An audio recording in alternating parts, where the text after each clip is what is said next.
Welcome to Ethi Center Bulletin. I'm Dr. Samaram, Ethi Center, Vijayawada. I'm Sudipti Vardhan, Ethi Center, Vijayawada. ముఖ్యాంశాలు. దేవుణ్ణి సాదృశ్యం రీత్యా మానవుడు సృష్టించాడు. దేవుడు లేనే లేదు. దేవుడు అనేది పెద్ద అబద్ధం, ఊహ మాత్రమే. ప్రముఖ నాస్తికులు గోరా. మనిషి రోగపీడితుడు కావడం దైవ శాపం లేదా దేవీ దేవతల ప్రకోపం కాదు. మనిషి ఆరోగ్యంగా ఉండాలంటే అంటురోగాలు రాకుండా చూసుకోవడం, శారీరక గాయాల విషయంలో నిర్లక్ష్యం చేయకుండా ఉండడం అవసరం. ఆధునిక వైద్యశాస్త్ర పితామహుడు హిపోక్రటిస్. గొలుసు కట్టు ఉత్తరాలకు రెస్పాన్స్ ఇవ్వకపోతే ప్రమాదం వాటిల్లుతుందని అనడం వీక్ మైండ్తో ఆడుకునే గేమ్ మాత్రమే. డాక్టర్ సమరం. నవంబర్ 15న నాస్తిక కేంద్రంలో వర్చువల్ విధానంలో గోరా జయంతి సభ, నవగోరా సంస్మరణ సభ. ప్రతి ఒక్కరికి విజ్ఞానదాయకమైన కార్యక్రమాలు అందిస్తున్న డాక్టర్ సమరం మల్టీ ఛానల్ నెట్వర్క్లోని 16 ఛానల్స్. ముఖ్యాంశాలు చూశారు కదా, ఇక వాటి వివరాల్లోకి వెళ్దాం. డాక్టర్ గారు, దేవుణ్ణి సాదృశ్యం రీత్యా మానవుడు సృష్టించాడు.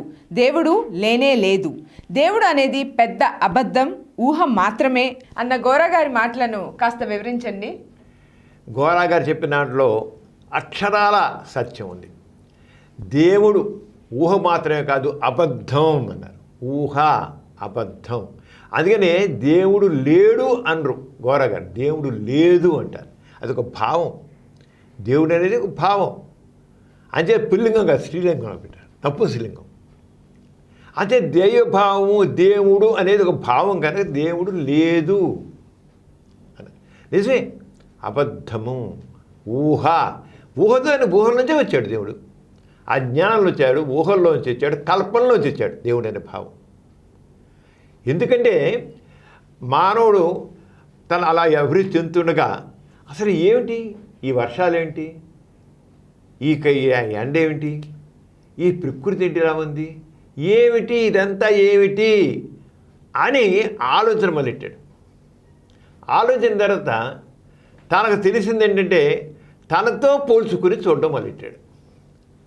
తనతో అంటే నేను ఇప్పుడు ఏదో ఒక చిన్న గుట్ట పెడుతున్నాను నేను మానవుడిగా, కానీ కొండలలో చెయ్యి కొండని పెట్టలేను కదా.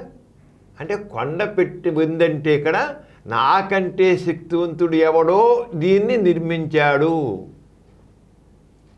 నేను చిన్న కాలువ తవ్వాను, నదులు ఉన్నాయి, ఎక్కడి నుంచి చెయ్యి అంటే నాకంటే శక్తివంతుడు ఎవడో ఉన్నాడు. దాన్ని దేవుడు అనుకున్నాడు. అంటే తనకంటే శక్తివంతుడు ఒకడు ఉన్నాడు. దాన్నే సాదృశ్యము అంటారు. అలాగా, దానిలాగా, నాలాగా అనుకోలాగా అనేది సాదృశ్యం అంటారు. దానిలాగానే, దాని వలనే, నాలాగానే అనుకున్నది సాదృశ్యం, కంపారిజన్, పోల్చుకోవడం. ఆ పోల్చుకోవడం అనేది ఆదిమానుడు నిదానంగా ప్రతిదాన్ని ఏం చేశాడంటే ఏదో ఒక వ్యక్తి ఉన్నాడు, వాడు చేస్తున్నాడు, నాకంటే గొప్పడు. వర్షాలు కురుస్తున్నాయి. వర్షాలు కురుస్తున్నాయంటే మేఘాల్లో ఎవడో కూర్చుని అక్కడ బిందెలతో నీళ్లు పోస్తున్నాడు. అంటే తాను ఇలా నీళ్లు పోస్తుంటే నీళ్లు పడుతున్నాయి. అంచేత ఆ పైంచి కురుస్తుంటే పైంచి ఆకాశంలో ఒకడు ఉండి ఆ వ్యక్తి నీళ్లు పోస్తుంటే నాకు వర్షాలు కురుస్తున్నాయి. అంటే ప్రతిదానికి తనతో పోల్చుకుని తనతో ఉన్నట్టుగా చేసేది సాదృశ్యము అంటారు. ఈ సాదృశ్యం ద్వారానే ఇప్పుడు మన పిల్లలకి చదువు చెప్పాడు కూడా మనం చాలా వరకు కంపారిజన్ ఇస్తాం. సాదృశ్యము, సాదృశ్యం అంటే కంపారిజన్. నీలాగే, నీ వల్లే, నీలాగానే, దానిలాగానే. విజ్ఞానం చిన్నపిల్లలు చదువు చెప్పేది దానిలాగానే. అలాగే ఆది మానవుడు తనకు అలాగే పెద్దాన్ని అర్థం చేసుకుంటూ వచ్చాడు.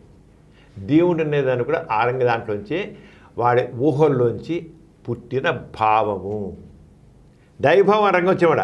అదే సాదృశ్యం మొత్తం అలా చేసుకుని వచ్చాడు. ఇదంతా తనకంటే ఎక్కువ బలం కలవాడు, బలంగా వాళ్ళే చేశాడనమాట. అంటే ఒక పని జరుగుతుంది, ఇంత పని జరుగుతుంటే నాకు 2 చేతులు చేస్తున్నాను, అంచేత దేవుడికి 10 చేతులు ఉంటాయి. ఇప్పుడు మనం దేవతలు చూస్తాం, దేవుళ్ళు చూస్తాం, కొంతమందికి ఎన్ని చేతులు, 20 చేతులు, 10 చేతులు, 20 చేతులు ఉంటాయి.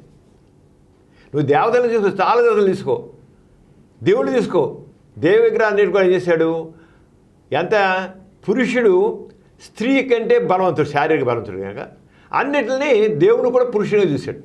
స్త్రీలు దేవతలు అయ్యారు, కానీ పురుషుణ్ణి అత్యధిక శక్తివంతుడు, శక్తిమాన్ అని చూసుకున్నాను. అందుకని నేను ఒక 2 చేతులు చేస్తే 10 చేతులు ఉన్నాయి, 4 చేతులు ఉన్నాయి, 10 చేతులు ఉన్నాయి, అలా ఊహించుకున్నాడు.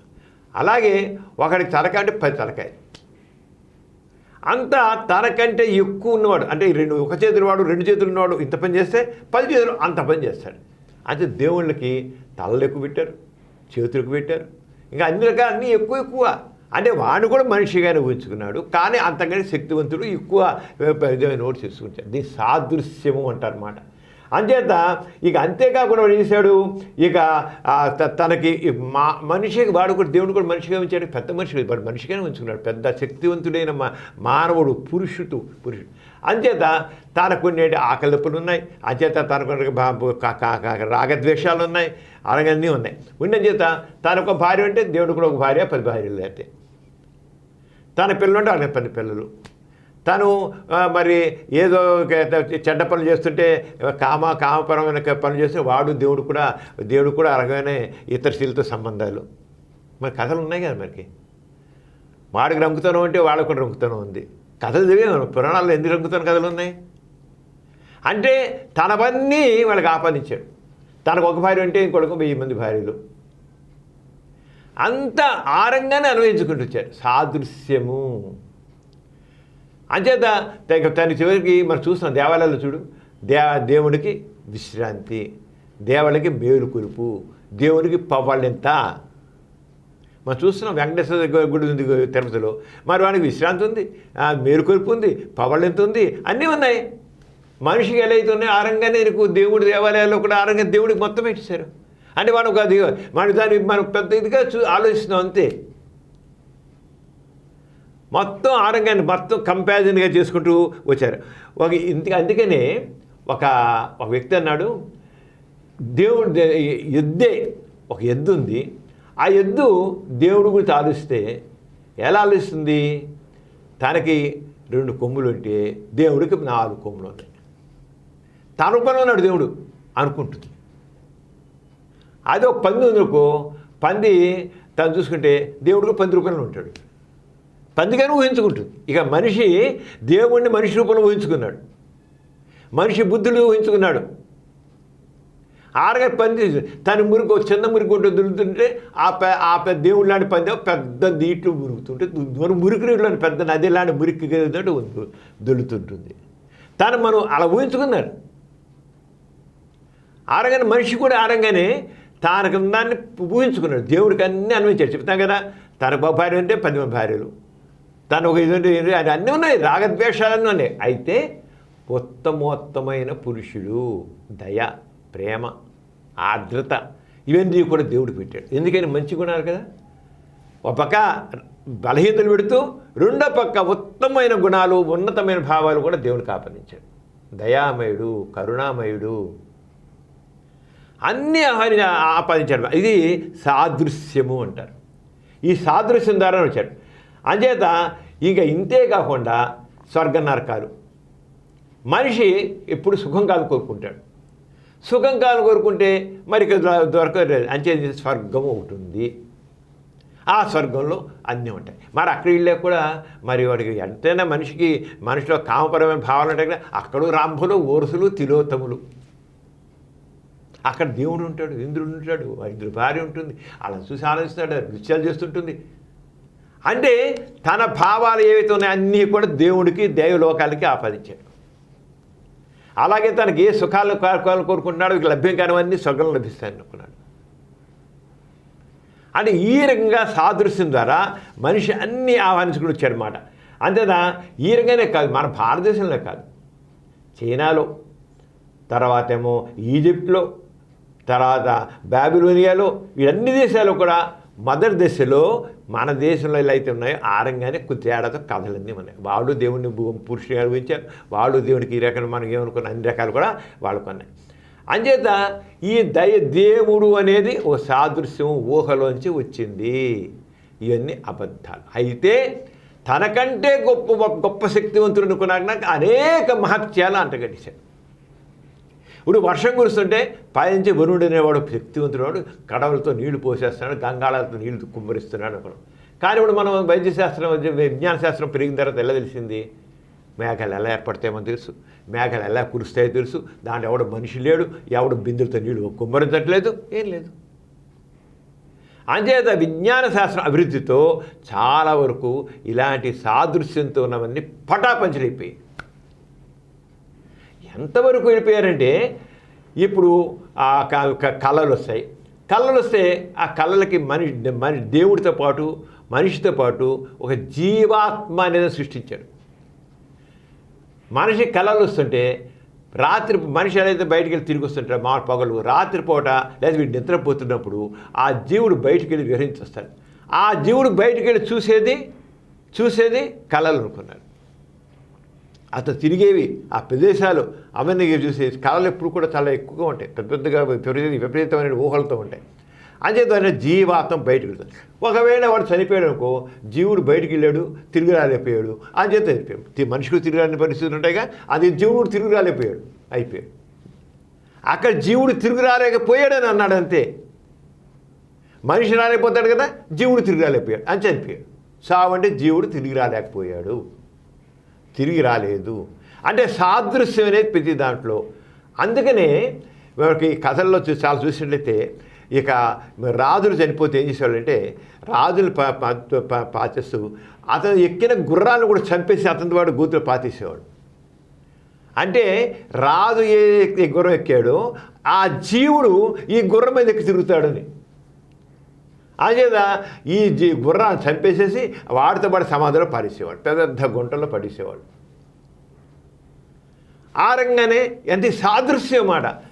ఆ రంగానే ఏం చేశారు, కొన్ని చోట్లయితే తినడానికి అంతా ఫుడ్. కొంతమంది అయితే కొన్ని దేశాల్లో కొన్ని మతాల్లో అయితే వాడు చనిపోతే కింద వాడితో పాటు ఆదిమ తెగల్లో ఒక కొండ జాతి వాళ్ళల్లో ఏం చేశారంటే అతను చనిపోతే అతని శవంతో పాటు కొద్దిగా సారా తిండి పదార్థాలు రొట్టెలు ఇవన్నీ పెట్టేవాడు. అంటే అదేంటి, జీవుడు బయటికి వెళ్ళిపోయాక చనిపోయాక జీవుడు వచ్చి వాడికి ఆకలిస్తుంది కదా, జీవుడు కూడా ఆకలిస్తుంది, అందుకు వచ్చి ఈ తిని వెళ్తాడు, తాగుతాడు, మామూలు తాగుతాడు, తాగుతాడు అని చెప్పి ఆ సమాధిలో అవి కూడా పెట్టేవాడు, రొట్టెలు సారాయి పళ్ళు ఫలాలు అన్నీ కూడా పెట్టేవాడు. సాదృశ్యము వాడు కావాలని ఈ రకంగా ప్రతిదాన్ని. అందుకనే ఇప్పుడు ఎవరు పిండ ప్రదానము అంటారు, మన చనిపోయిన పిండ ప్రదానం అంటే ఆ జీవాత్మకి ఆకలిస్తుంది, అందుకని వాళ్ళకి ఇష్టమైనవన్నీ కూడా పెట్టడం. వాళ్ళకి ఏది ఇష్టమో ఆ ఇష్టమైనది పెట్టాలి. అంటే పిండ ప్రదానం చేస్తూ వాళ్ళ భోజనాలు పెట్టినా ఇంకో పెట్టినా ఆ బ్రాహ్మణుడికి పెట్టినా చేసినా అవన్నీ వాళ్ళకి ఆయనకి ఏమి ఇష్టమో ఆ ఇష్టం అంతా కూడా ఈయన పెడతారు. అంటే సాదృశ్యము పెద్దాన్ని ఎలా మనిషికి ఏది ఇష్టమో దాన్ని ఆ జీవుడు అని దాన్ని కూడా నింకి పెట్టేశాడు. జీవుడు లేడు, జీవుడు ఒక కల్పన. అది ఈ రకంగా మనిషి ఏం చేసుకున్నాడంటే పెద్దాన్ని అన్వయించుకున్నాడు. అంతే దేవుడు అనేది తను సృష్టించిన భావం, ఊహ. ఎలా అయితే సమాధుల్లో వాడు రొట్టి పెట్టాలి, సారా పెట్టాలి చెప్పడం వాడు చనిపోయాడు, అలాగే మనకి చనిపోయిన తర్వాత గోవుని దానం చేస్తారు.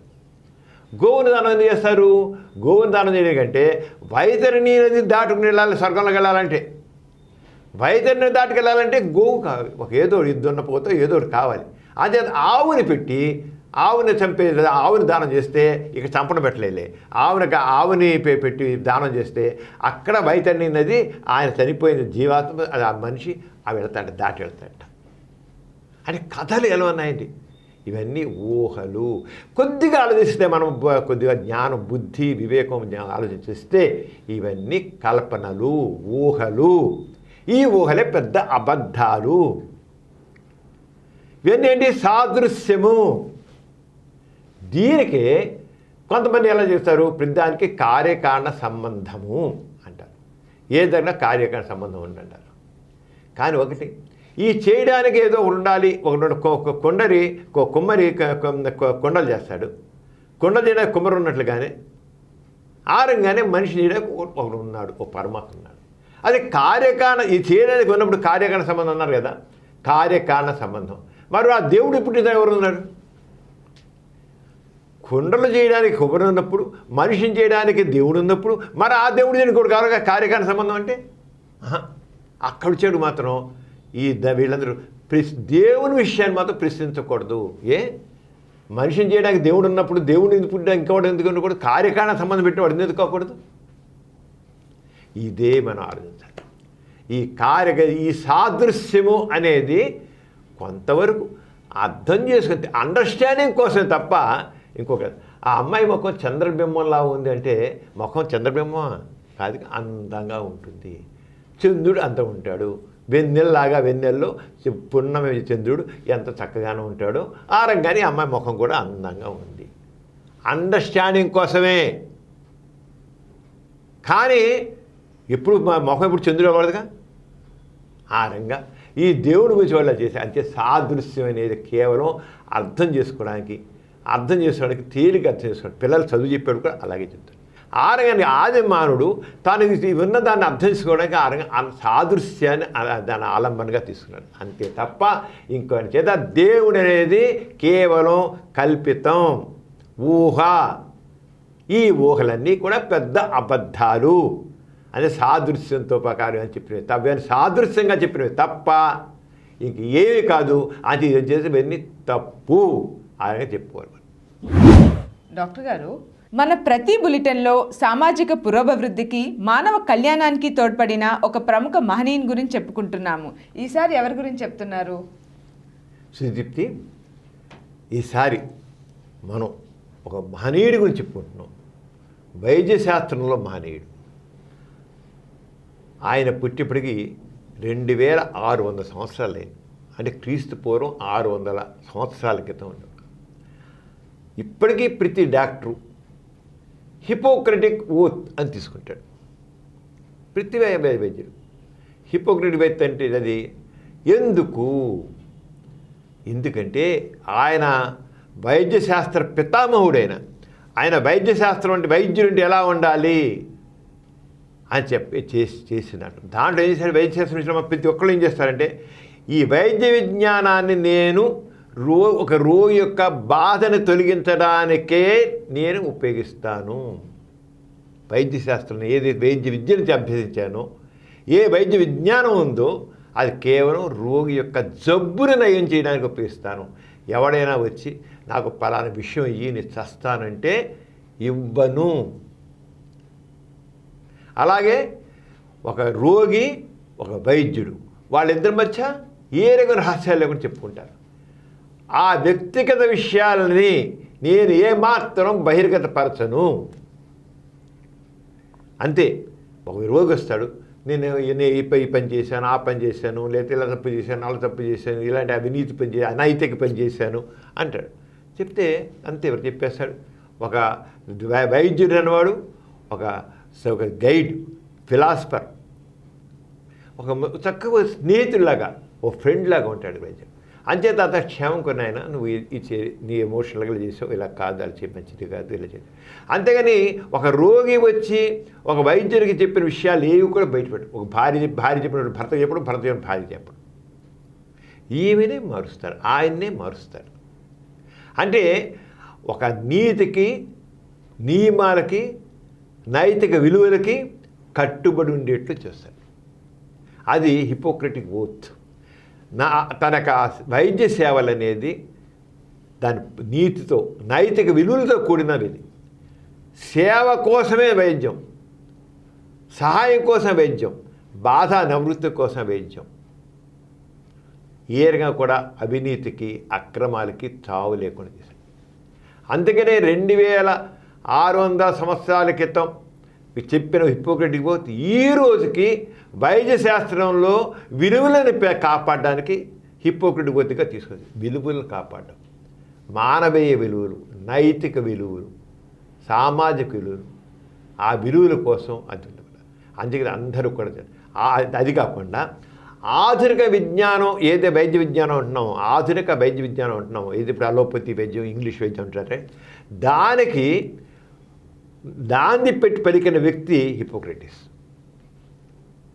చాలా విశేషాలు ఉన్నాయి. మన ప్రాచీన వైద్యాలు చాలా ఉన్నాయి.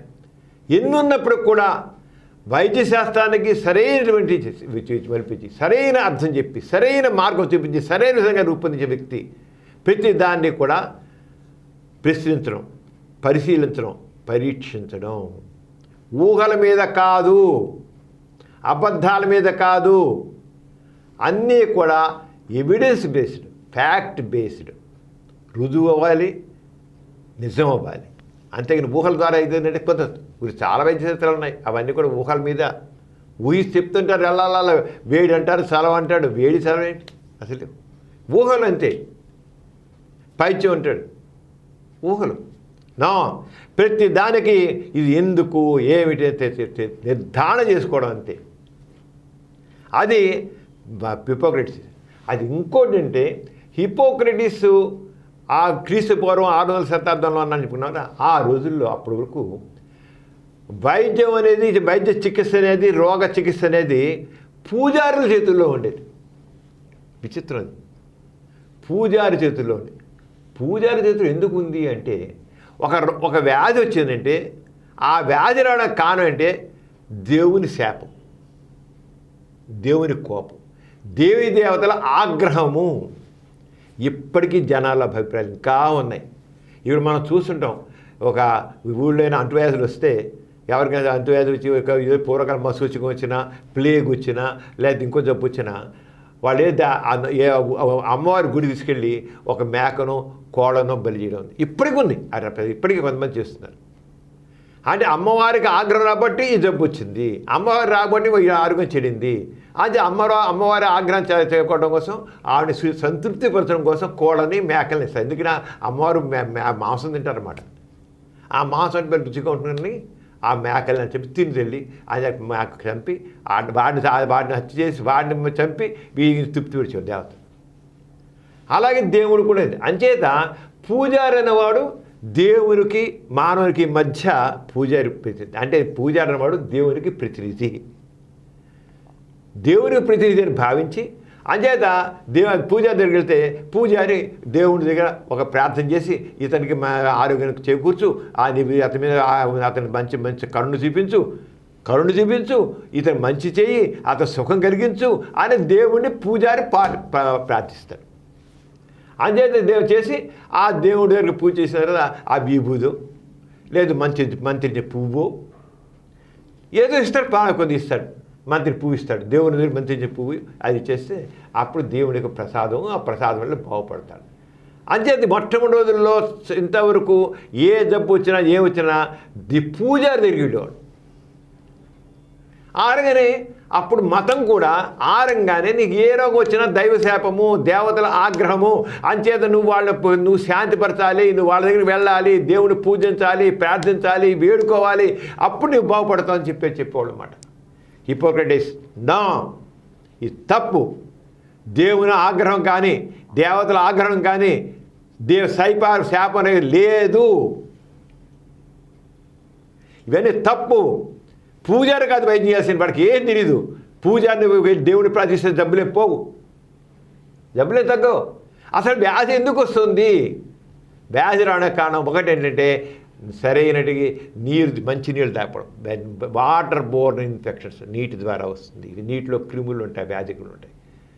సరైన గాలి లేకపోవడం, పరిసరాల పరిశుభ్రత లేకపోవడం, సరైన ఆహారం లేకపోవడం, సరైన జీవనశైలి లేకపోవడం, అలాగే అంటువ్యాధులు, కమ్యూనికబుల్ డిసీజ్ అంటాం, అంటువ్యాధులు. ఈ వ్యాధి క్రిముల వల్ల ఒకరికి వస్తుంది.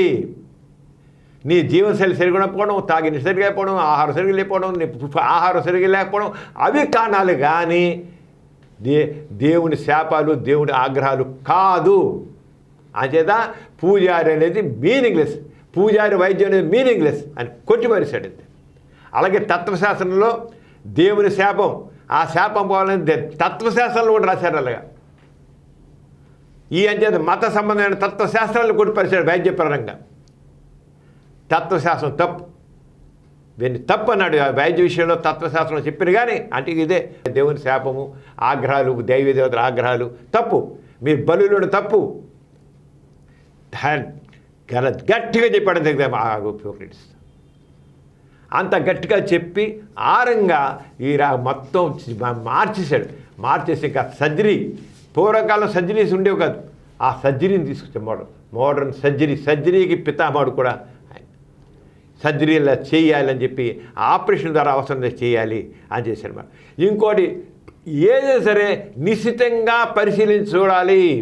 ఒక వ్యాధి ఉన్నట్లు ఒక మనిషి ఒక బాధతో బాధపడుతుంటే ఎందుకు, ఏమిటి, ఎలా, ఏమవుతుంది శరీరంలో మార్పు, ఎటువంటి మార్పులు వస్తాయి శరీరంలో, ఏ మార్పులు దాన్ని బాధపెడుతున్నాయి, ఆ మార్పుల్ని ఇలా గమనించాలి, నిశ్చితంగా పరిశీలించాలి, క్షుణ్ణంగా పరిశీలించాలి చేయాలని చెప్పి ఆయన.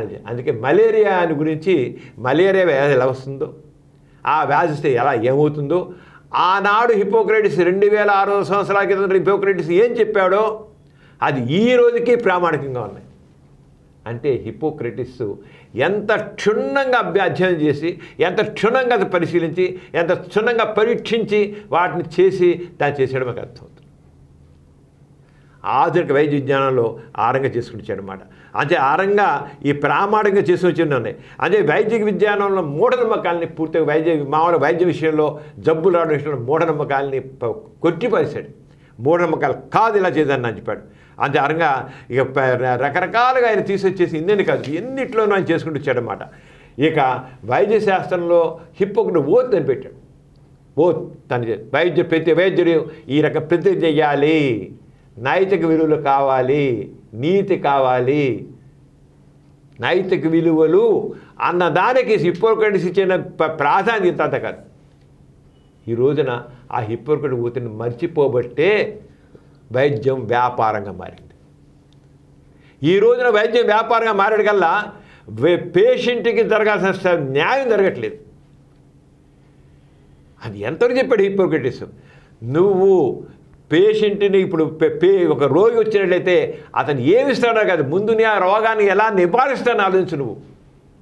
ఈ రోజుల డాక్టర్లు ముందు పేషెంట్ పర్సు చూస్తున్నారు, తర్వాత అతని జబ్బుకి చికిత్స ఆలోచిస్తున్నారు. నో, ఏ రోగికి రోగ నిదానము ప్రధానము. హిప్పోక్రటిస్ వినే ఉంటాయి, చేయను ప్రతి వాడు తోడ్పడు. ఎన్ని హిప్పోక్రటిస్ దాన్ని ఇంకా లేటెస్ట్గా డెవలప్ అవుతుంటే ఇంకా కొన్ని యాడ్ చేశారు. మోడర్న్ దీంట్లో కొద్ది యాడ్ చేశారు, పాతగా కొద్ది మోడర్న్ యాడ్ చేశారు. ఆ యాడ్ చేసి దీనిలాగానే హిప్పోక్రటిస్ చేసి ఇంజనీర్లు కూడా వాడు కూడా హిప్పోక్రటిస్ ఓతు చేయాలని చెప్పి వాడు కూడా ఇంజనీరింగ్ దాంట్లో కూడా నైతిక విలువల కోసం అని వాళ్ళు యాడ్ చేశారు. అంటే మానవీయ విలువలు, నైతిక విలువలు ఆయన స్పష్టం చెప్పాడు. మానవీయ విలువలు, నైతిక విలువలు అని దానికి వచ్చేసేసి ఆయన తీసుకొచ్చాడు. ఈ రంగా ఆ హిప్పోక్రటిస్ చేసేది ఎంతో ఇదిగా వైద్య శాస్త్రానికి వచ్చాయి. అంచేత తత్వశాస్త్రానికి వైద్యానికి సంబంధించిన తత్వశాస్త్రం చెప్పిన విషయాల్ని కుట్టిపరిశాడు. అలాగే మతపరంగా వచ్చినవి, అలాగే దేవుడికి పూజారి వైద్యుడి మాట కొట్టేశాడు. క్షుణ్ణంగా పెట్టేశాడు. సేవకి, నైతిక విలువలకి, సేవకి ప్రాధాన్యత ఇచ్చాడు. సేవకి ఇచ్చేసాడు. అది హిప్పోక్రటిస్. అదే హిప్పోక్రటిస్ అనేది ఎన్ని సంవత్సరాలు, ఎన్ని శతాబ్దాలు జరిగినా సరే ఆయన అలాగే నిల్చున్నాడు. ఎందుకంటే వైద్య శాస్త్ర పితామహుడు. ఆయన చెప్పింది వైద్యుడు ఎలా ఉండాలి, వైద్యశాస్త్రం ఎలా ఉండాలని చెప్పాడు. ఆరంగా ఉండబోదు ఆ విలువలు కూడిన, ఒక విలువలతో కూడిన, మానవీయ విలువలతో కూడిందని చేయడం కోసం చేసి హిప్పోక్రటిస్ చేశాడు అనమాట. అది అందుకనే మహనీయుడు, అందుకనే వైద్య శాస్త్ర పితామహుడు. ప్రతి వాడు కూడా హిప్పోక్రటిస్ని అర్థం చేసుకోవాలి, ఆ హిప్పోక్రటిస్ చెప్పింది ఆచరించాలి. అప్పుడే వైద్యశాస్త్రం అందరికీ అందుబాటులో ఉంటుంది. అప్పుడే వైద్యశాస్త్రం ఏదైతే హిప్పోక్రటిస్ చెప్పాడో అది సరిగ్గా ఉన్న మానవ విలువలు కాపాడబడుతుంది. ఎథిక్స్ సెంటర్ బులెటిన్లో చిన్న విరామం.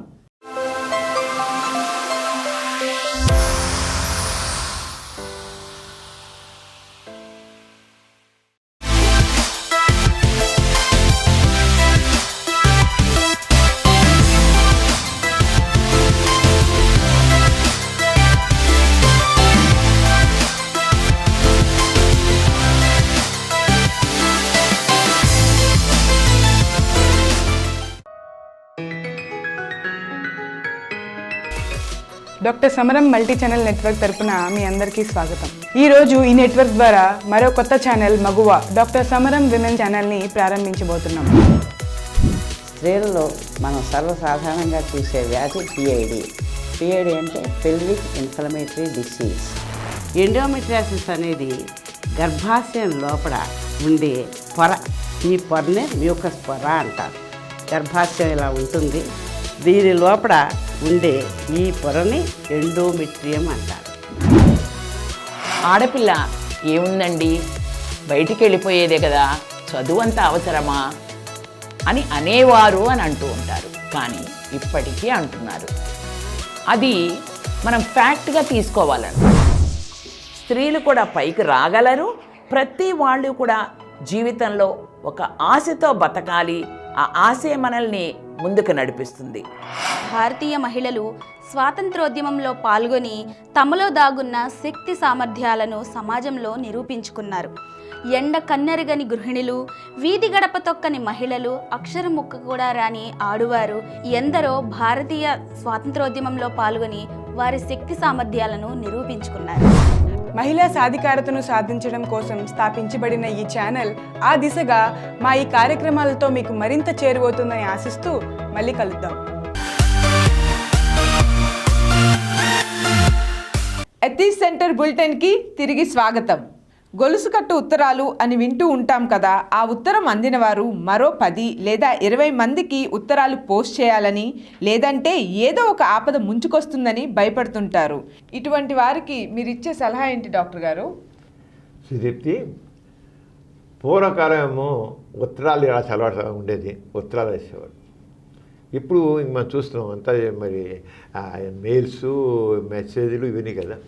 దాంట్లో ఇప్పుడు ఆ ఉత్తరాలు లాగానే, గొలుసుకట్టు ఉత్తరాలు లాగానే ఇప్పుడు మెయిల్స్, మెసేజెస్. మరి ఏంటి గొలుసుకట్టు ఉత్తరాలు అంటే వాళ్ళ పైన మళ్ళీ జై సంతోష్ మాట అని మళ్ళీ, జై వెంకటేశ్వర అని ఉంటుంది, లేకపోతే జై సాయిబాబా, ఇలా ఒక్కో దేవుడి పేరు పెడతారు.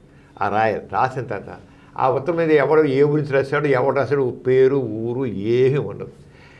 ముందు ఈ ఈ ఉత్తరం అందిన తర్వాత 10 రోజుల్లో మీరు ఒక 20 లెటర్స్ మీరు ఎవరికైనా రాసి పడేయాలి. మీరు ఈ ఉత్తరం రాసి నకలు అన్నమాట, ఇదే రాసి పడేయాలి, మొత్తం రాసి పడేయాలి. రాసి పడైపోతే చాలా ప్రమాదం. ఈ ఉత్తరంలో దాంట్లో ఏమి రాసి ఉంటాయి? జై సంతోష్ మాతో, జై సాయిరాము, జై ఇవన్నీ రాసి ఉంటాయి కదా. జై శ్రీరామ్ అని, జై జై సాయిబాబా అని ఉంటాయి కదా. ఇది ఇలా రాసేస్తే ముందు సాయిబాబా మనసులో వెళ్తాడు. మరి అంటే సాయిబాబా మా కృప ఉంటుందని అర్థం. ఇంక వాడు రాస్తాడు దాంట్లో ఈ ఉత్తరంలోని విషయాలని మీరు కాపీ రాయాలి. మీరు రాసినట్లు ఒక ఆయన రాస్తే వాళ్ళకి ఆ ఉత్తరం అందినట్టు రాయగానే ఆ పెళ్లి కాని అమ్మాయికి పెళ్ళి అయిపోయింది. వాడు ముఖ్యంగా ఏం చెప్తాడంటే దాంట్లో ఈ ఉత్తరానికి మళ్ళీ తిరిగి మీరు రాస్తే, గొలుసుకట్టు ఉత్తరాలు కదా, మళ్ళీ ఒక 20 ఉత్తరాలు రాసిన మీకు అన్ని రకాల శుభాలు కలుగుతాయి. ఇంట్లో పెళ్లి కానమ్మాయి అంటే పెళ్ళి అయిపోతుంది, ఉద్యోగం రాని వాళ్ళకి ఉద్యోగం వస్తుంది, అబ్బాయికి ఉద్యోగం రాని ఉద్యోగం వస్తుంది, లేకపోతే వ్యాపారంలో నష్టపోతున్న వాళ్ళు నష్టపోకుండా బయటపడతారు. అన్ని శుభాలు కలుగుతాయని రాస్తారన్నమాట. అన్నీ మంచిగా రాస్తారు. చాలా బాగా అనారోగ్యం ఉన్నవాడు ఆ జబ్బు నుంచి కోలుకుంటారు. ఇవన్నీ ముందు రాస్తారు. ఎందుకు అనేది ఆ ఉత్తరం దేనికి పర్పస్ అని రాసి కింద ఏం జరిగిందో మంచి రాస్తాడు. ఫలానా ఆయన ఇలా ఉత్తరం రాగానే రాశాడు, ఏమైనా రాశాడు. రాయగానే వాళ్ళ ఇంట్లో పెళ్లి కాని అమ్మాయికి అన్నీ పెళ్లి సంబంధం కుదిరిపోయింది. అలాగే వాళ్ళ అబ్బాయికి ఇంకా ఉద్యోగం రాలేదు, అని ఉద్యోగం వచ్చేసింది. లేదా ఆయనకు ఉద్యోగం రాలేదు, ఉద్యోగం వచ్చేసింది. ఆయనకి వ్యాపారంలో అంత ఇదిగా లేదు, ఉత్తరం రాగానే ఆయనకి ఆ ఉత్తరం ఉద్యోగం వ్యాపారం వచ్చినాయి. ఒక ఇంట్లో ఇళ్ళకి లాటరీ టికెట్ కొంటేనేమో 10 లక్షలు వచ్చేసాయి. 10 లక్షలు సుబ్బా వాళ్ళ లాటరీ ఆ ఉత్తరం రాస్తే 10 లక్షలు వచ్చేసాయి. ఆయన అందరూ అన్నీ రాసేస్తే ఇంకా వాళ్ళు ఊరుకుంటాడా? అంత దూరుకోడు. దాని కిందకే ఉంటుంది. ఒక ఆయన ఈ ఉత్తరాన్ని నిర్లక్ష్యం చేస్తే ఆ పెళ్లి కాని అమ్మాయికి నిర్లక్ష్యం చేశాడు కదా, పెళ్లి కాని అమ్మాయికి ప్రాణం పోయింది, ఉరి పూసుకుంది. పెళ్లి కాలేదని ఉరి పూసుకుంది అంటే ఇలా అమ్మాయి చచ్చిపోతుంది. ఆయన వ్యాపారంలో ఉత్తరం వ్యాపారం నష్టపోయాడు. వ్యాపారం నష్టం. ఈయనకి ఎవరికి ఉద్యోగం ఊడిపోయింది అని ఇవన్నీ కింద రాసి ఉంటాయి. చెత్త పైనేమో లాభాలు, కింద నష్టాలు.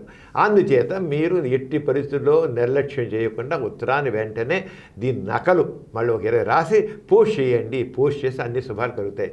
నిర్లక్ష్యం చేసారా అంతా అనర్థకమే, అంతా నష్టాలే అని పెడతారు. ఏం చేయాలి? అమ్మో నేను చచ్చిపోతాను కావాలి, నాకు రోగం వస్తుంది కావాలి, నాకు క్యాన్సర్ వస్తుంది కావాలి, నేను అయిపోతాను అనుకుని ఏదో ఒకటి ప్రతివాడికి అప్లై అవుతుంది కదా. దాంట్లో అనారోగ్యంతో ఇదైపోయారు, అల్లిపోయారు, చచ్చిపోయారు, లేదా ఉద్యోగం పోయింది, వ్యాపారం నష్టపోయారు, అనారోగ్యం ఉన్న భార్య చచ్చిపోయింది, లేదా ఈయన చచ్చిపోయాడు, అన్నీ ఇదే పెడతాడు. అంచేత రాసి పడేస్తుంటారు. ఎక్కడి గొలుసు కట్టు తెగిందా వాడి పని అయిపోతుందని ఆ రకంగా ఉత్తరాలు రాసి పడేయడం ఉంటుంది. ఇది నిజమా? ఏ మాత్రం లేదు. ఇది కేవలం వీక్ మైండ్ ఆడే మైండ్ గేమ్ అంటాం. మైండ్ గేమ్ ఒకటి ఫార్స్.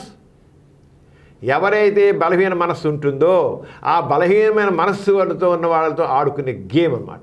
ఒక పక్కేమో జై సంతోషి మాత, జై సాయిబాబా, జై శ్రీరామ, జై జై అంటూ వాళ్ళందరూ దేవుళ్ళని పూర్తి చెప్పుకుంటూ ప్రతి వారి ముందు జై శ్రీరామ రాయడమో, జై సాయిబాబా రాయడమో, జై సంతోషి మాత రాయడమో, జై వెంకటేశ్వర రాయడం, ఆ దేవుడిని తెలుసుకోవడం అనుకోవడం.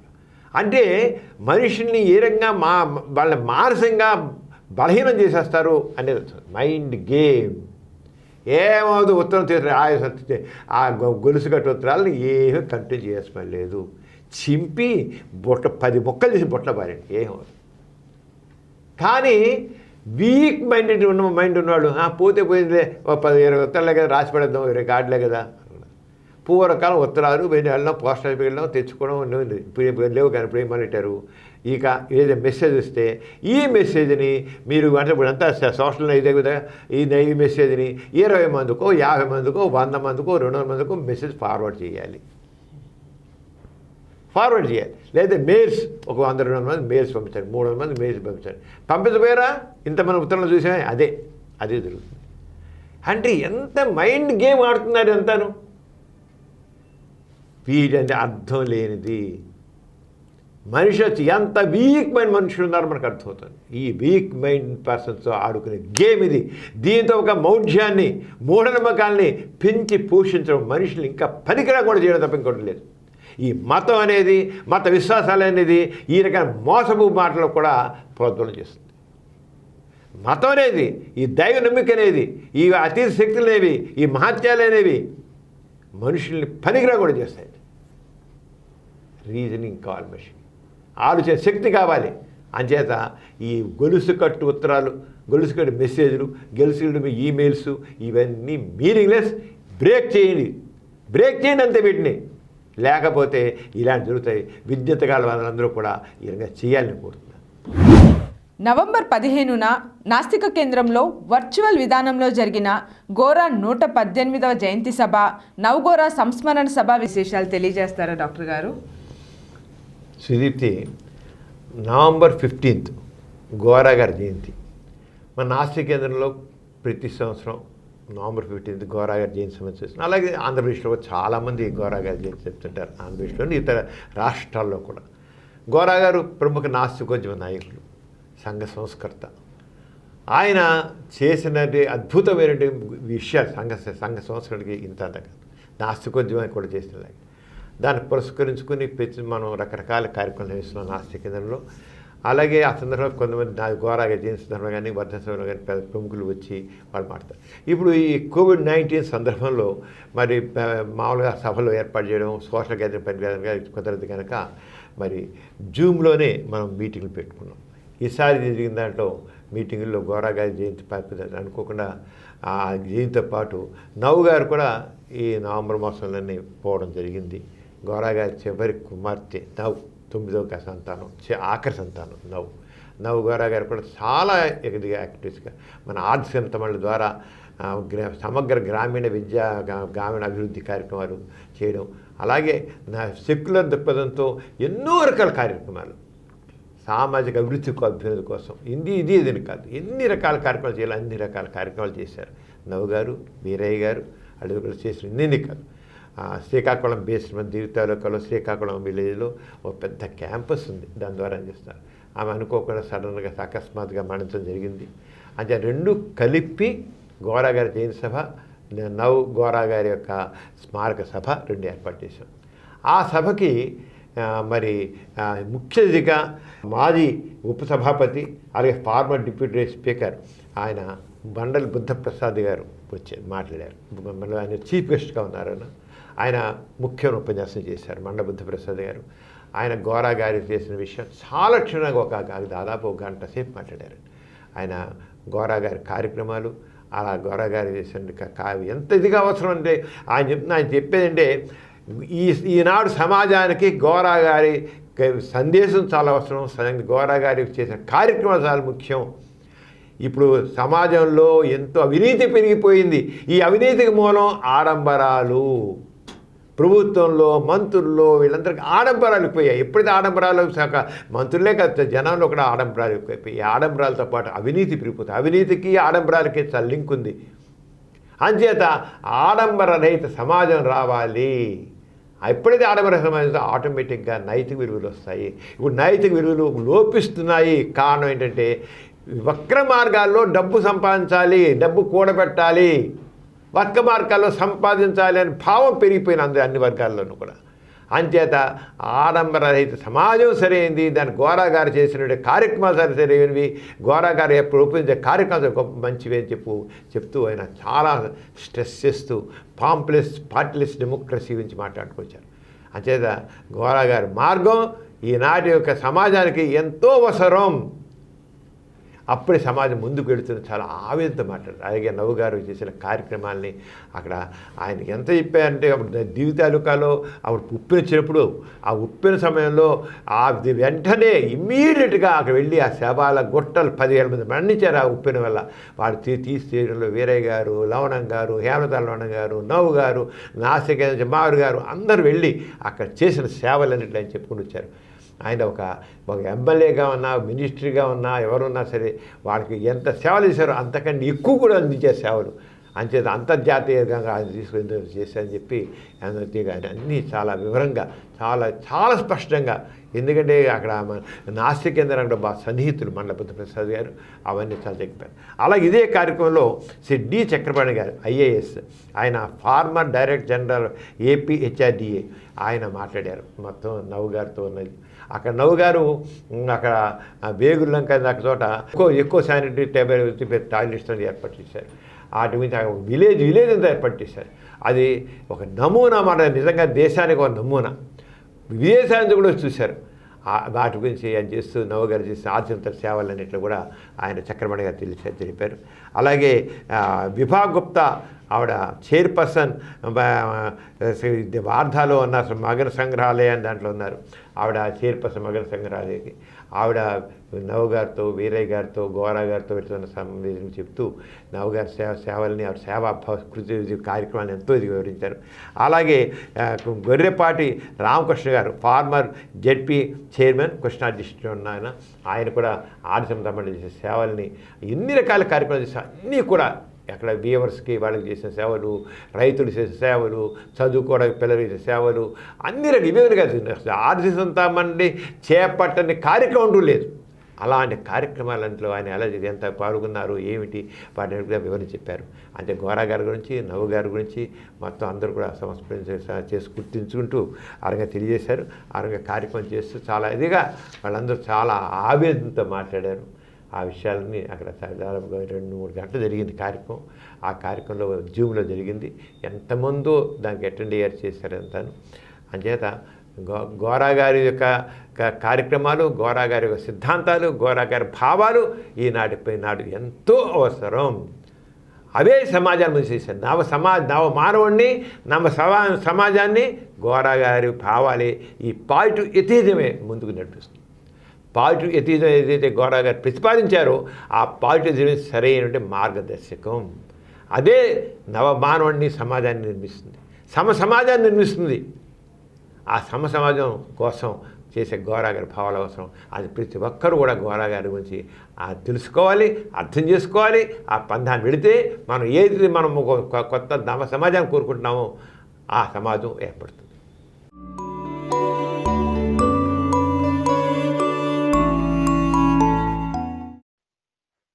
ప్రజల్లో అజ్ఞానాన్ని తొలగించి విజ్ఞానం వ్యాప్తి చేయడానికి గోరా గారు జీవితాంతం కూడా కృషి చేశారు. మూఢనమ్మకాల నిర్మూలనకి ఆయన ఎంతగా తప్పించారో మనందరికీ తెలిసిన విషయం.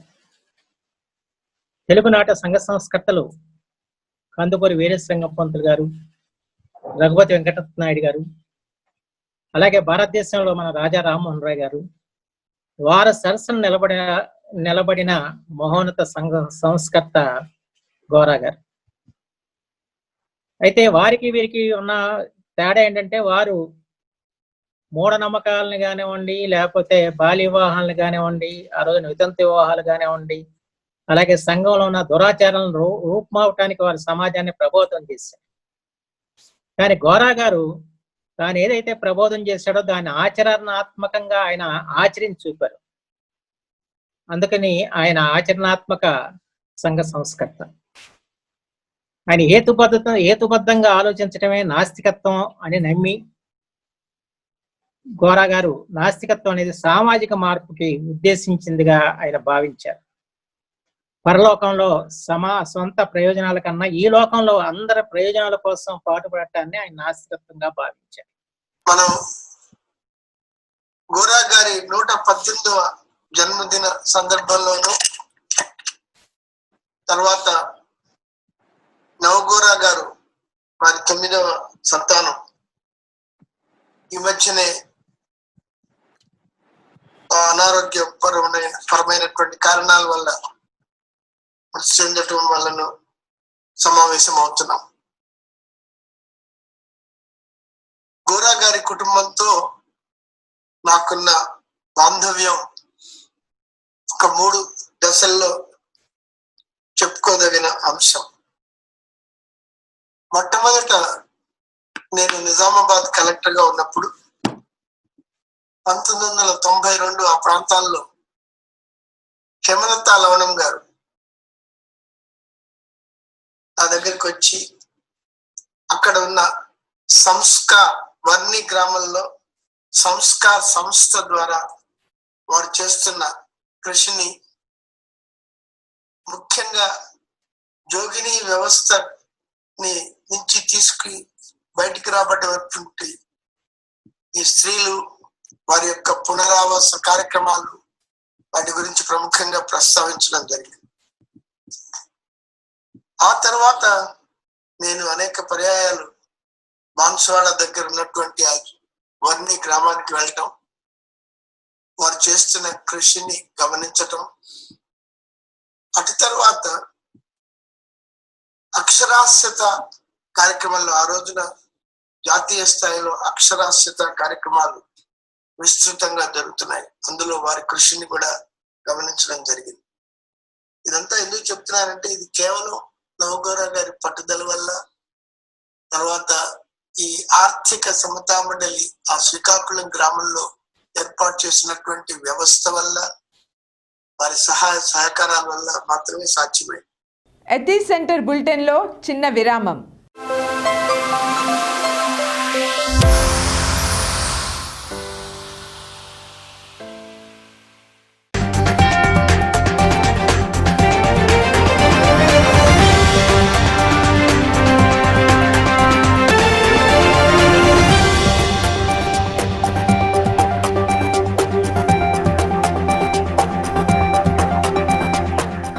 డాక్టర్ సమరం మల్టీ ఛానల్ నెట్వర్క్ తరపున మీ అందరికీ స్వాగతం.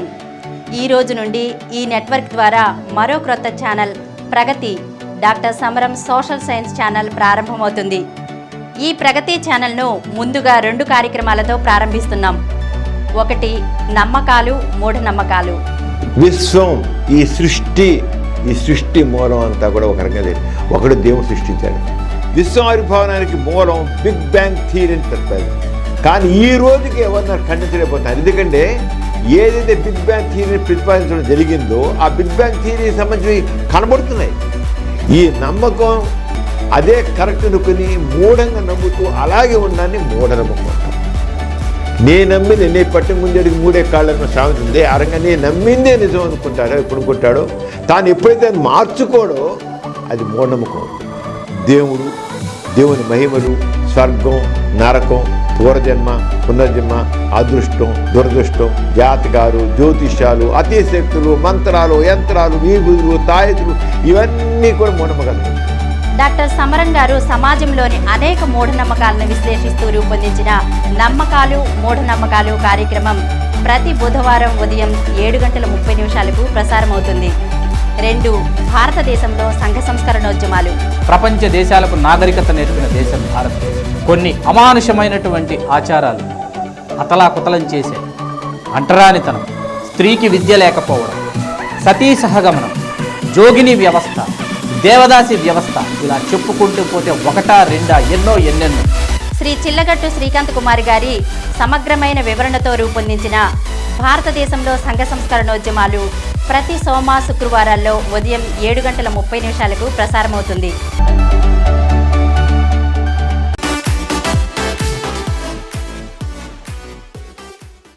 ఎథిక్స్ సెంటర్ బులెటిన్కి తిరిగి స్వాగతం.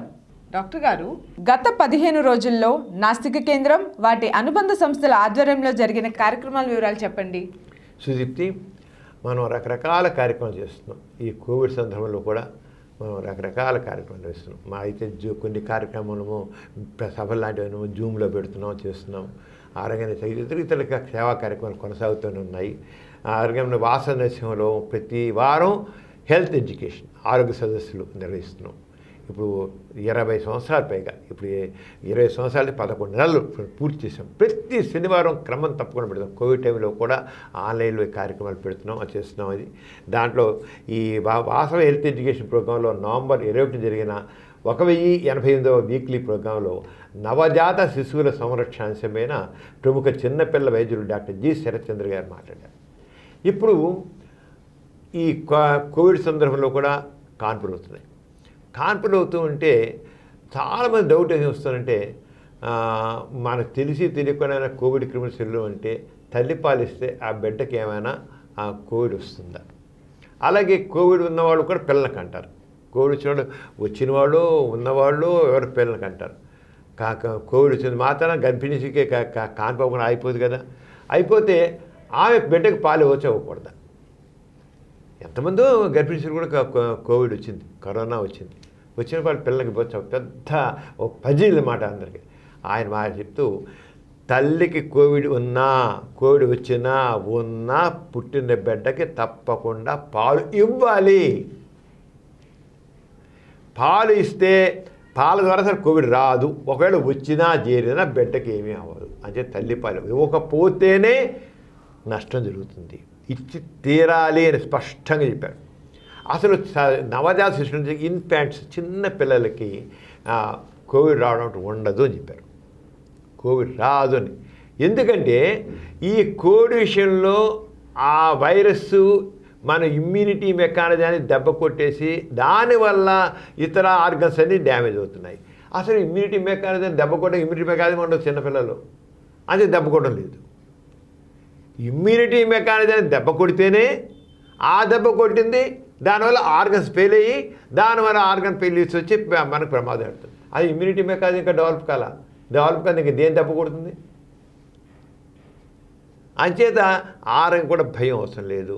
అంచేత చిన్నపిల్లలకి ఆరోగ్యంగా కోవిడ్ రాదు. ఇన్ఫాంట్స్ నవజాత శిశువులు చిన్నపిల్లలు అని చెప్పి అయితే ప్రొటెక్షన్ కోసం ఎందుకైనా చెప్పి తల్లి పాలిచ్చే ముందు ఆమె రొమ్ముల్ని బాగా శుభ్రం తుడిచి అన్ని చేయాలి.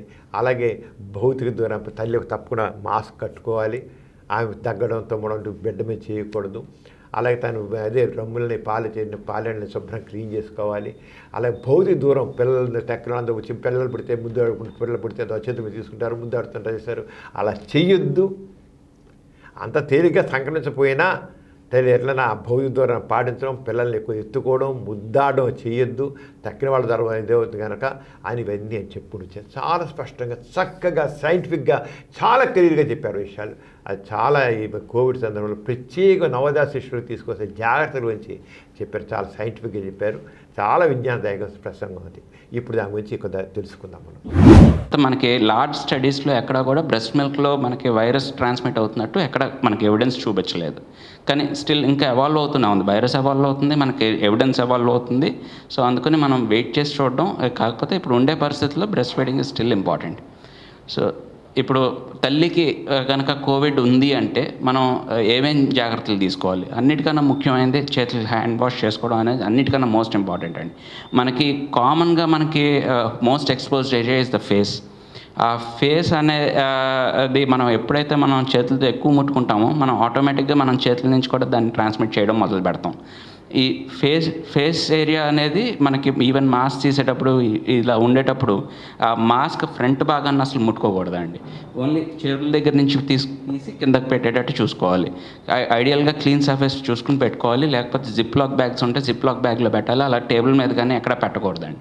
ఆ సర్ఫేస్ మళ్ళీ మీకు ఇన్ఫెక్ట్ అయ్యి ఆ surface already expose to the environment infect అయ్యి మళ్ళీ మీరు పెట్టుకున్నప్పుడు మళ్ళీ మీకు వచ్చే అవకాశాలు ఉంటాయి. సో అందుకని clean room first thing, clean hand washing, soap and water సరిపోతుందండి. కంగారు పడే స్టెరిలైజర్స్ ఇవన్నీ కూడా స్టెరిలియం వేసుకుని క్లీన్ చేసుకోవడం ఇలాంటివన్నీ చేయాల్సిన అవసరం లేదు. అండ్ బేబీ స్కిన్ ఇంకా డెవలపింగ్ స్కిన్ అండి, అన్ని లేయర్స్ ఇంకా తయారవో. సో మనం స్టెరిలియం వాడే పద్ధతి కూడా ఏంటంటే మనం శానిటైజర్స్ వేసుకున్నప్పుడు చేతులు డ్రై అయ్యేంత వరకు వెయిట్ చేయాలి. ఇంకా వెట్గా ఉన్నప్పుడు బేబీని ముట్టుకుంటే శానిటైజర్ మనకు బేబీకి హామ్ చేసే అవకాశాలు కూడా ఉంటాయి. సో అందుకని కంపల్సరీ డ్రై అయితే కానీ మీ స్టెరిలైజర్స్ పనిచేయవండి. ఓకేనా? సుదీప్తి, మనం ఎన్నో రకాల విషయాలు మనం చేస్తున్నాం. మనం మన బులెటిన్ ద్వారా కూడా ఈ సీజన్ సంబంధించినవి, ఈ వాటికి సంబంధించిన ఎన్నో విషయాలు తెలియజేస్తున్నాం. బులెటిన్ చాలా విషయాలు చెప్తున్నాం. అలాగే మనం డాక్టర్ సమరం మల్టీ ఛానల్ అనే ఈ నెట్వర్క్ ద్వారా 16 యూట్యూబర్స్ రన్ చేస్తున్నాం. నాస్తికత్వం, పాజిటివ్ ఎథిజం మీద, positivism English channel, positivism Hindi channel, positivism Telugu channel, 3 channels. అలాగే ఎథిక్స్ సెంటర్ 4 ఛానల్స్ ఎథిజం మీద మనం నడుపుతున్నాం.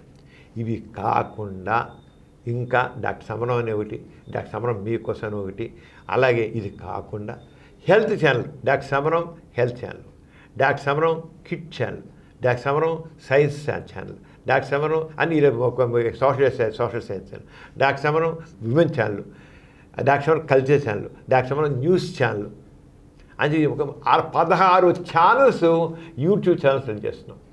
ఇవి ఏదో మామూలుగా పెట్టడం కాదు, వీటి పర్పస్ ఒకటి ఉంది. ఒక నవ సమాజాన్ని నిర్మించాలి, మనుషుల్లో ఒక అభ్యుదయ భావాన్ని పెంచాలి, విజ్ఞానాన్ని పెంచాలి, అభ్యుదయం పెంచాలి, ఒక నవ సమాజాన్ని నిర్మించాలి, నవ మానవుని నిర్మించాలి, నవ భావాలు తీసుకురావాలి, నవ చైతన్యం తీసుకురావాలి అనే భావాలతోనే ముందుకు మనం వెళ్తున్నాం. కాదు అంచేత ఈ యూట్యూబ్ ఛానల్ చాలా ఉండొచ్చు, కానీ ఈ యూట్యూబ్ అభ్యుదంగా, విజ్ఞానదాయకంగా, సంస్కృతిపరంగా పిల్లల్ని, పెద్దల్ని, స్త్రీలని, పురుషుల్ని అన్ని విధాలుగా ఉన్న సమాజంలో అన్ని రకాల వ్యక్తులకి తోడ్పడే విధంగా అందరినీ ఆలోచింపజేసే, అందరినీ ఇన్వాల్వ్ చేసే విధంగా మనం చేస్తున్నాం. ప్రతి వాళ్ళకు విజ్ఞానాన్ని అందించాలి, జ్ఞానాన్ని అందించాలి, విషయాలు తెలియజేయాలి, విజ్ఞానదాయక విషయాలు తెలియజేయాలి, ఆలోచించే విషయాలు తెలియజేయాలి, సామాజికంగా విషయాలు తెలియాలి, సమాజంలో జరిగిన అభివృద్ధి గురించి తెలియాలి. అన్ని రకాలుగా ఇదేదే కాదు, ఎన్ని విషయాలు మనం అందించాలనుకుంటున్నాం అన్ని విషయాల్ని, విజ్ఞానదాయకమైన విషయాల్ని. That is this channel greatness. ప్రతి ఒక్కరు చూసినాం. చివరికి న్యూస్ ఛానల్ నడుస్తుంది, సమరం న్యూస్ ఛానల్ ఇస్తున్నాం. ఏ రోజుకి ఆ రోజు న్యూస్ ఛానల్ ఏం జరుగుతుంది, సమాజంలో ఏ రకంగా కార్యక్రమాలు జరుగుతున్నాయి, ప్రభుత్వపరంగా ఏం జరుగుతున్నాయి, ఇతరత్ర ఏం జరుగుతున్నాయి. ఏదో మామూలుగా అయితే మన టీవీ ఛానల్ చూసి అంతా పొలిటికల్ లీడర్స్ ఒకరు కూడా తిట్టుకోవడం, నువ్వు తప్పు తిట్టుకోవడం ఉంది. అలా కాదు, అసలు ఒక సరైన విషయంగా ఒక ప్రభుత్వపరంగా ఏ పథకాలు ఎలా జరుగుతున్నాయి, ఏం చేసిన ప్రభుత్వం, ప్రజలు ఎలా రిసీవ్ చేసుకుంటున్నారు, ఏ రకంగా అభ్యుదయం జరుగుతుంది, ఏమిటి అనేది ఒక సరైన విధంగా అంత పాజిటివ్ థింకింగ్, పాజిటివ్ అప్రోచ్, ఒక విజ్ఞానాన్ని అందించాలి అనేది ధ్యేయం. ఒక విజ్ఞానాన్ని, దాని నుంచి మనం ఎలా మార్పు తీసుకురాగలం. ఆలోచించండి, ఇలా ఉందండి, ఇలా ఆలోచించండి. ఎన్ని రకరకాల ధోరణిలో అనేక కోణాల్లో రకరకాల వ్యక్తులు ఈ ఒక అభ్యుదయాన్ని కనిపిస్తుంది. అనేక కోణాల్లో అభ్యుదయవాదులు ఉన్నారు, ఎంతున్నారు. వాళ్ళ ఆస్తికులే కావచ్చు, దేవుళ్ళ నమ్మకం ఉండొచ్చు, కానీ మామూలుగా ఉండేటి ఒక మౌఢ్యం వాళ్ళలో లేదు. ఆ మౌఢ్యం లేని వాళ్ళు కూడా ఎలా అయితే వాళ్ళలో ఇరిగిన ఆవేదన ఉంది మార్పు కోసం. సమాజంలో ఉన్నప్పుడు వీటి మీద అజ్ఞానం మీద తీరక ఆవేదన ఉంది. అంచేత ఆ రంగా వాళ్ళందరి భావాలని మనకు పెడుతున్నాం. అందరూ కొందరేమో కొంతవరకే ఉండొచ్చు, కొంతమంది నాస్తికత అనేది ఒక 5% ఉండొచ్చు, నాస్తిక చైతన్యం. కొంతమందికి 20%, 30%, 50% ఉండొచ్చు, 70%, 80%, 90%, 100% వాళ్ళు నాస్తిక చైతన్యం వాళ్ళు ఉండొచ్చు. ఎవరైనా సరే వీళ్ళందరూ కలిస్తేనే సమాజం ముందుకు వెళ్ళేది. అంచేత నాస్తిక చైతన్యం ఉన్న వాళ్ళందరూ ఏ రకంగా ఉన్నా సరే, వాళ్ళు ఏమాత్రం కొద్దిపాటు మార్పున్నా సరే, వాళ్ళందరూ కూడా దీంట్లో ఇన్వాల్వ్ అవుతున్నారు. ఎందుకని నాస్తిక చైతన్యమే నవ సమాజాన్ని, సమాజాన్ని, అసమానం లేని సమాజాన్ని, కులాలు మతాలకు ఏవి లేకుండా చేసే సమాజాన్ని తీసుకురాగలుగుతున్నారు. దానికోసం ఈ ఛానల్స్ పడతాయి. ఒక విజ్ఞానదాయకమైనది, అభ్యుదయాన్ని కాంక్షించేది. అభ్యుదయాన్ని కాంక్షించే ప్రతి ఒక్కళ్ళు కూడా దీంట్లో ఇన్వాల్వ్ అవుతున్నారు. చాలా చక్కగా జరుగుతాయి. ప్రతి వాళ్ళని చూడవచ్చు. దీంట్లో ఒక యాప్ ఉంది. దీనికి యాప్లో డాక్టర్ సమరం మల్టీ ఛానల్, మీరు గూగుల్లోకి వెళ్ళి ప్లే స్టోర్లో డాక్టర్ సమరం గూగుల్లో ప్లే స్టోర్ ఉంది కదా, ప్లే స్టోర్లో డాక్టర్ సమరం మల్టీ ఛానల్ అని చేసేటైతే దాంట్లో ఈ ఛానల్ డౌన్లోడ్ చేసుకోవచ్చు. 16 ఛానల్స్ చూడండి. ఎంత విజ్ఞానం చూస్తే, ఒక్కసారి చూస్తే మాత్రమే తప్పకుండా ప్రభావితం అవుతారు. అలాగే ప్రతి ఒక్కరు చేయండి, మీరు షేర్ చేయండి, తక్కిన వాళ్ళకు మీ ఫ్రెండ్స్కు షేర్ చేయండి. అలాగే చేసినట్లయితే మనం ఏదైతే కొత్త సమాజం కోరుకుంటాం, ప్రతి వాళ్ళు ఏంటి సమాజంలో ఉంది, ఏంటి అవగత అసమానతలు ఏంటి, అవినీతి ఏంటి, కులాలేంటి, మతాలేంటి, మత వైషమ్యాలేంటి, కుల ద్వేషాలేంటి అని ఆలోచించేవాడే తప్ప దాని ఒక మార్గం ఎవరి కోణంలో అభ్యుదయాన్ని కాంక్షిస్తున్న అవన్నీ కూడా దీన్ని ప్రొజెక్ట్ చేస్తూ అని చెప్పి ఒకటి చూడండి, చేయండి. మొత్తం అందరూ దీంట్లో భాగస్వాములండి. నవ సమాజాన్ని, సమాజాన్ని, అసమానతలు లేని సమాజాన్ని నిర్మించడానికి మనం కృషి చేద్దాం. సుదీప్తి, మనం ఈ ఛానల్లో చాలా విషయాలు తెలుసుకునే వాళ్ళ మళ్ళీ మరికొన్ని విషయాలతో చేయండి బులెటిన్లో మళ్ళీ కలుసుకున్నాం. అందరికీ జై ఇన్సాన్. జై ఇన్సాన్.